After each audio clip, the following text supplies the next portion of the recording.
Bapak Sandiaga Salahuddin Uno. Beliau akan kita berikan tanggung jawab untuk memimpin Kementerian Pariwisata dan Ekonomi Kreatif. Yang keempat adalah Bapak Yakut Khalil Qaumas. Beliau adalah tokoh Muslim, Ketua PPGP Ansor, dan akan kita berikan tanggung jawab sebagai Menteri Agama.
Yang pertama, Ibu Tri Risma Harini.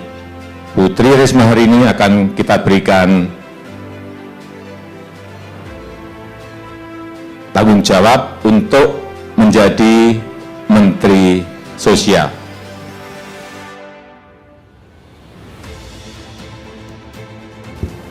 Assalamualaikum warahmatullahi wabarakatuh. Selamat sore, Shalom, Om Swastiastu, Namo Buddhaya, Salam Kebajikan, Rahayu. Yang saya hormati teman-teman yang ada di ruangan ini dan teman-teman media. Pertama, terus terang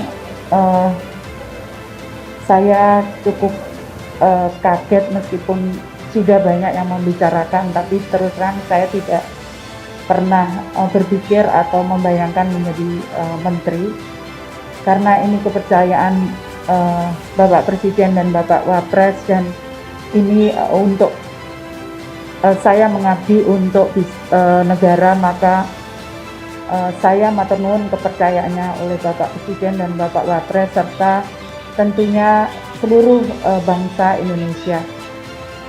Yang kedua, program kami adalah, yang pertama adalah perbaikan data untuk data-data penerima bantuan. Kami akan kerjasama dengan Kementerian Dalam Negeri, terutama terkait data kependudukan dan perguruan tinggi yang ada di wilayah masing-masing. Karena menurut saya akan sangat lebih baik kalau kami melibatkan perguruan tinggi juga di dalam implementasi kami di lapangan, sehingga output atau goal-nya bisa dilihat dan bisa kita lakukan evaluasi bersama dengan perguruan tinggi. Yang kedua adalah kami akan menyampaikan ke Bapak Presiden bahwa program-program kami adalah program pemberdayaan. Jadi sebagaimana diamanatkan di undang-undang bahwa yang pertama adalah kemanusiaan, keadilan, dan fakir miskin itu dan anak-anak terlantar itu di bawah tanggungan pemerintah. Karena itu kami akan perhatian terutama terhadap anak-anak terlantar, kemudian fakir miskin, itu yang akan kami prioritaskan untuk program pemberdayaannya. Jadi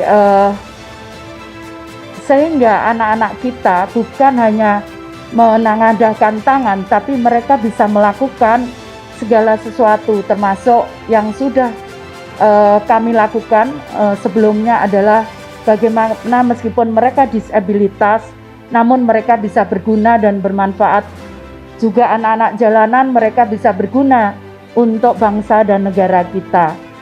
Yang ketiga adalah kami akan melakukan pemberdayaan karena dengan kerjasama dengan beberapa kementerian, misalkan Kementerian Koperasi, Perdagangan, Perindustrian, karena kami akan memberdayakan kalau suaminya sudah bekerja, namun kondisinya dia masih butuh bantuan atau miskin, maka kami akan melibatkan mesin yang kedua yaitu kaum ibu-ibunya.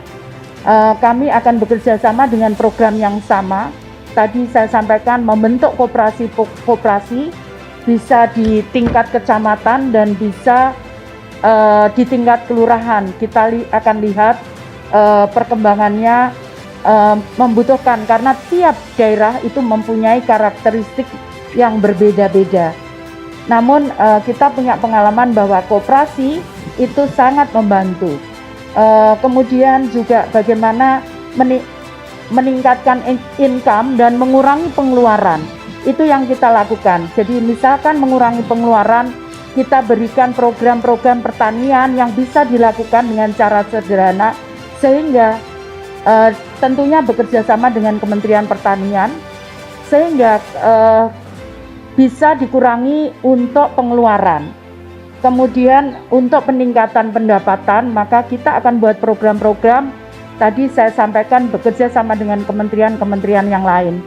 Tentunya kalau kita bisa bersama-sama, tentunya percepatan untuk pengurangan kemiskinan dan pengurangan terutama untuk warga yang membutuhkan seperti penyandang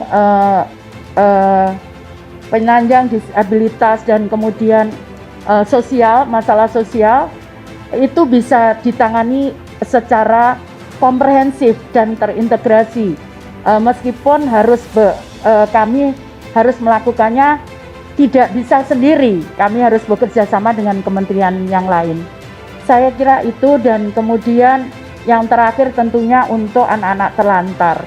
Kita ingin bahwa anak-anak semua mendapatkan hak untuk dia bisa mendapatkan akses pendidikannya. Mereka juga harus mendapatkan hak untuk kesehatannya. Karena itu kami juga akan bekerja sama dengan Kementerian Kesehatan untuk bagaimana mengelola kesehatan yang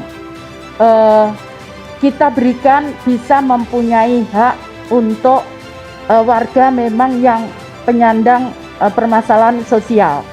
Itu yang harus kita tangani secara bersama-sama. Saya kira itu yang bisa saya sampaikan. Terima kasih. Wassalamualaikum warahmatullahi wabarakatuh. Selamat sore. Om Swastiastu. Salam Rahayu.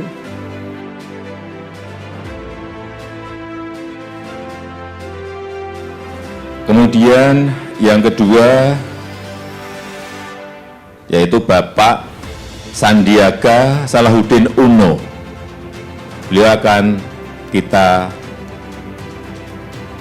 berikan tanggung jawab untuk memimpin Kementerian Pariwisata dan Ekonomi Kreatif. Bismillahirrahmanirrahim.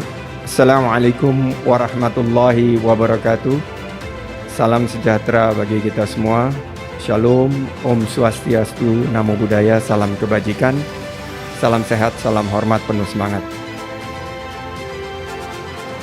Yang saya hormati koleha-koleha yang telah hadir pada hari ini dan rekan-rekan yang juga pada sore hari ini hadir di Istana Merdeka. Pertama-tama saya ingin mengucapkan Hari Ibu untuk seluruh ibu di pelosok Nusantara, termasuk Ibu Risma, ibu saya dan ibunya anak-anak saya, dan juga ibu-ibu yang ada di sini. Semoga dengan Hari Ibu ini kita bisa terus memberdayakan perempuan hebat dan perempuan mandiri.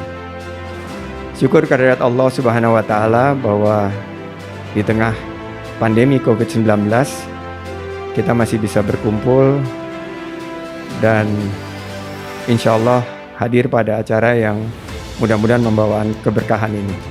Saya sendiri baru saja selesai dalam pemulihan dari penyakit COVID-19 yang saya rasakan sendiri selama 2 minggu terakhir.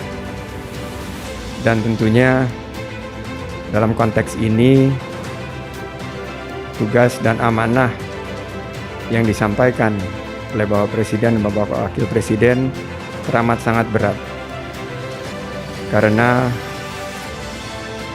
kebangkitan bangsa Indonesia untuk pulih dari COVID-19 dan melanjutkan agenda pembangunan terutama di sektor pariwisata dan ekonomi kreatif akan sangat bergantung pada pemulihan kesehatan dari sisi COVID-19 dengan upaya kita menerapkan protokol kesehatan yang ketat dan disiplin. Yang kedua, tentunya adalah jutaan lapangan pekerjaan yang di sektor pariwisata maupun ekonomi kreatif berjumlah belasan, mungkin puluhan juta yang harus kita selamatkan. Adapun sektor pariwisata dan ekonomi kreatif ini akan menjadi lokomotif pasca pandemi COVID-19 untuk kita melanjutkan agenda-agenda pembangunan di sektor ini untuk terus membuka lapangan kerja seluas-luasnya dan menghadirkan kesejahteraan bagi para rakyat masyarakat Indonesia. Terakhir, strategi yang mungkin bisa diadopsi adalah strategi inovasi dengan menggunakan teknologi, menggunakan pendekatan-pendekatan big data, pendekatan kekinian untuk memetakan baik dari segi potensi maupun penguatan dan memastikan para pelaku sektor pariwisata dan ekonomi kreatif bisa bertahan, tapi bukan hanya survive, but also thrive. Survive and thrive, bertahan dan menangkap peluang menjadi pemenang.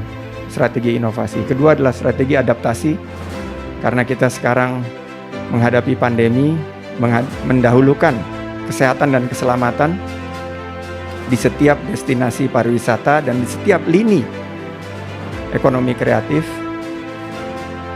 CHSE salah satunya. Dan terakhir tentunya adalah kolaborasi. Kita akan berkolaborasi dengan semua pihak, kementerian, lembaga, pemerintah pusat, pemerintah daerah, pemerintah provinsi, pemerintah kabupaten kota, akademisi, universitas, maupun juga masyarakat dan dunia usaha. Teman-teman Kadin, HIPMI, teman-teman PHRI, dan seluruh asosiasi yang tergabung dalam sektor yang teramat sangat penting ini. Semoga Allah Subhanahu wa Ta'ala meridhoi dan memberikan kekuatan kita untuk keluar dari pandemi COVID-19 ini dan membangun sektor pariwisata dan ekonomi kreatif yang lebih baik lagi ke depan. Saya ucapkan terima kasih kepada para pemimpin-pemimpin Kementerian Pariwisata dan Ekonomi Kreatif sebelumnya. Tentunya kita harus terus menjalankan kolaborasi, melanjutkan yang baik dan mengkoreksi apa yang perlu diperbaiki. Terima kasih. Wabillahi taufik wal hidayah. Wassalamualaikum warahmatullahi wabarakatuh.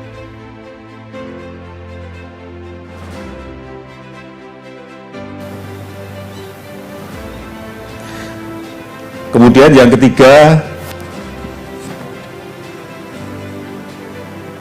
Bapak Budi Gunadi Sadikin. Kita berikan tanggung jawab untuk memimpin Kementerian Kesehatan. Assalamualaikum warahmatullahi wabarakatuh. Salam sejahtera untuk kita semua.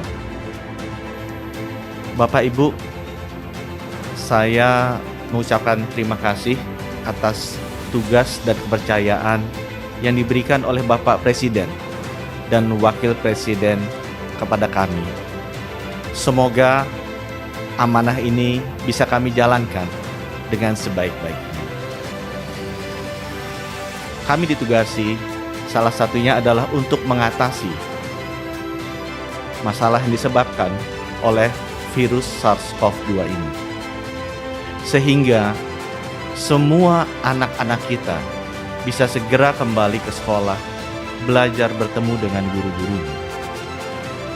Agar semua pengusaha-pengusaha UKM bisa membuka toko-tokonya dan kembali berdagang seperti biasa. Dan agar semua pekerja bisa datang kembali ke kantornya dan memulai hidupnya normal. Dan agar semua keluarga kita bisa kembali bersilaturahmi dengan sesama teman-teman dan keluarga mereka. Dan kami tidak mungkin melakukannya sendiri. Kami harus melakukannya bersama-sama. Kementerian Kesehatan tidak mungkin melakukannya secara eksklusif. Kita harus melakukannya secara inklusif.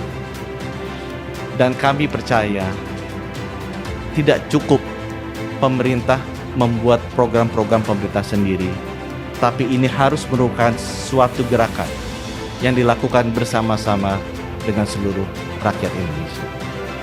Saya percaya kalau kita bersatu bersama-sama dengan asosiasi, dengan pemerintah daerah, dengan seluruh komponen bangsa yang ada, kita bisa membangun sistem layanan kesehatan publik yang kuat dan siap mengatasi masalah SARS-CoV-2 ini. Dan kita juga bisa mempersiapkan sistem layanan kesehatan publik yang siap, kuat, mumpuni, agar generasi sesudah kita bisa menghadapi SARS-CoV-3 atau SARS-CoV-4 yang kita tidak tahu kapan datangnya. Semoga Indonesia saat ini pasti lebih baik dari Indonesia masa lalu, dan semoga Indonesia masa depan selalu lebih baik dari Indonesia masa kini. Terima kasih. Wabillahi taufik wal hidayah. Wassalamualaikum warahmatullahi wabarakatuh.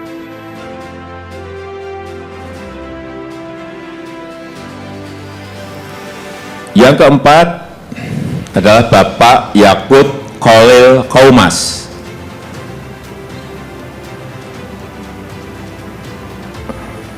Beliau adalah tokoh muslim, ketua PPGP Ansor, dan akan kita berikan tanggung jawab sebagai Menteri Agama.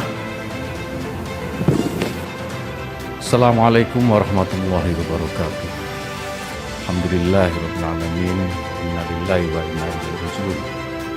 Bapak Ibu sekalian, ketika pertama kali saya mendapatkan berita bahwa saya harus menerima amanah sebagai salah satu pembantu Bapak Presiden dan Wakil Presiden di kabinet ini sebagai Menteri Agama, tentu yang saya rasakan adalah kaget. Karena dalam mimpi yang paling liar saya tidak pernah membayangkan menjadi Menteri Agama. Tetapi apapun tugas amanah yang sudah diberikan ini, saya sudah bertekad untuk mewakafkan seluruh hidup dan apa yang saya miliki untuk bangsa negara.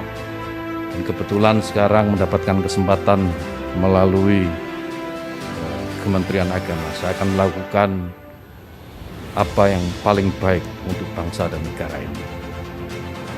Yang berikutnya yang saya harus sampaikan adalah bahwa setelah nanti resmi menjadi Menteri Agama, yang pertama ingin saya lakukan adalah bagaimana menjadikan agama itu sebagai inspirasi, bukan aspirasi. Artinya apa? Bahwa agama sebisa mungkin tidak lagi digunakan menjadi alat politik, baik untuk menentang pemerintah maupun merebut kekuasaan, atau mungkin untuk tujuan-tujuan yang lain. Agama biar menjadi inspirasi, dan biarkan agama itu membawa nilai-nilai kebaikan, nilai-nilai kedamaian dalam kehidupan berbangsa dan bernegara. Kemudian yang kedua tentu tugas yang tidak mudah, yaitu bagaimana bisa meningkatkan, yang pertama adalah ukhuwah Islamiyah. Kenapa ukhuwah Islamiyah? Karena kita tahu bahwa mayoritas warga negara ini adalah pemeluk agama Islam. maka negara ini akan damai, negara ini akan tentram jika sesama Muslim, sesama umat Islam ini memiliki ukhuwah atau persatuan di antara mereka. Yang kedua, meningkatkan ukhuwah watoniyah atau persaudaraan sesama warga bangsa. Kenapa ini penting? Karena kita tahu bahwa Indonesia ini merdeka, Indonesia ini lepas dari jajahan kolonial, itu karena perjuangan oleh semua agama, bukan hanya Islam. Umat Muslim, kaum Kristiani, Hindu, Buddha, Konghucu, dan semua agama yang ada di Indonesia pada waktu pergolakan kemerdekaan mereka terlibat. Sehingga maka penting ukhuwah watoniyah ini kemudian kita bangkitkan kembali, agar tidak ada satu kelompok pun, tidak ada satu agama pun yang mengklaim merasa paling memiliki negara ini. Semua berhak memiliki negara ini. Kemudian yang ketiga, ukhuwah basyariah, persaudaraan atau persatuan sesama umat manusia. Saya sering mengutip dalam beberapa kesempatan apa yang disampaikan sahabat Nabi, sahabat Ali karamallahu wajhah, bahwa mereka yang tidak saudara dalam iman adalah saudara dalam kemanusiaan. Ini saya kira penting untuk menjadi kesadaran bagi seluruh warga bangsa ini. Jika ini dilakukan, maka saya meyakini ke depan Indonesia ini dengan jauh lebih tentram, dan pembangunan yang tadi sudah disampaikan oleh beberapa calon menteri tadi itu akan lebih mudah untuk diwujudkan. Kemudian yang ketiga yang tidak kalah penting adalah bagaimana bisa memajukan pendidikan agama di lingkungan Kementerian Agama. Pendidikan agama apapun, termasuk tentu di dalamnya adalah pondok pesantren. Bagaimana pondok pesantren bisa didorong mandiri dan pada akhirnya akan melahirkan kader-kader terbaik bangsa, kader-kader terbaik yang bisa memberikan sumbangsih terbaiknya untuk bangsa dan negara. Saya kira demikian. Yang terakhir, mohon doa restu Bapak Ibu sekalian dan seluruh rakyat Indonesia agar amanah ini bisa saya laksanakan dengan sebaik-baiknya, istiqomah dalam kebaikan, dan tentu saja membawa kemajuan bagi bangsa dan negara. Allahul muwaffiq ila aqwamit thoriq. Wassalamualaikum warahmatullahi wabarakatuh.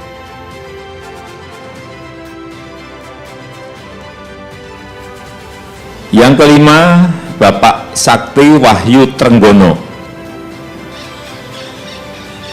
untuk menjadi Menteri Kelautan dan Perikanan. Selamat sore. Assalamualaikum warahmatullahi wabarakatuh. Salam sejahtera, Om Swastiastu, Namo Buddhaya. Yang saya hormati rekan-rekan yang hadir di sini. Pertama saya ingin menyampaikan perasaan saya ketika saya mendapat amanah untuk dicalonkan sebagai Menteri KKP. Sebelumnya saya mendapat amanah sebagai Wakil Menteri Pertahanan. Dalam 1 tahun ini saya membantu Menteri Pertahanan untuk mensinergikan dan membangun pertahanan masa depan.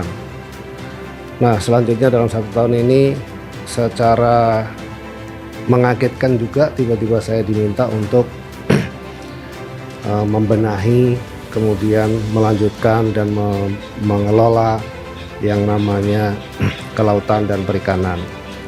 Amanah ini bukan amanah yang mudah, saya kira. Saya ingin berusaha bahwa ada sebuah wilayah karunia dari Allah Subhanahu wa Ta'ala yang memiliki satu potensi yang sangat besar, yang tentunya itu bisa menjadi kesejahteraan bagi bangsa ini. Nah, itu tentu saya akan belajar dan menggali, melakukan evaluasi untuk selanjutnya bisa dilakukan apa yang harus kami lakukan supaya itu bisa menjadi manfaat bagi bangsa. Begitu melimpah ikan-ikan di lautan dan begitu melimpah juga potensi-potensi di kelautan, baik itu untuk sektor pariwisata, kemudian industri perikanan dan lain sebagainya, termasuk budidaya, dan tentu tidak melupakan dengan kebersinambungan lingkungan. Itu yang akan kami lakukan jika nanti kami sudah resmi menjadi Menteri Kelautan dan Perikanan. Saya kira itu saja, karena saya bukan tipikal orang yang bisa beretorika, tapi yang suka dengan bekerja dan bekerja keras. Dan saya sudah mewakafkan diri semenjak saya sebagai Wakil Menteri Pertahanan, sama seperti Mas Sandi, jadi mewakafkan diri untuk bangsa ini dan bekerja keras untuk bangsa ini. Saya mohon doa juga kepada seluruh bangsa Indonesia agar saya bisa amanah dan bisa menjalankan amanah dari Bapak Presiden dan Bapak Wakil Presiden dengan membantu beliau mewujudkan Indonesia maju. Terima kasih. Wassalamualaikum warahmatullahi wabarakatuh.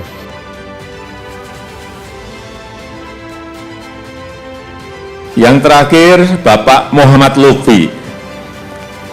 Dan sekarang akan kita berikan tugas memimpin Kementerian Perdagangan. Bismillahirrahmanirrahim. Assalamualaikum warahmatullahi wabarakatuh.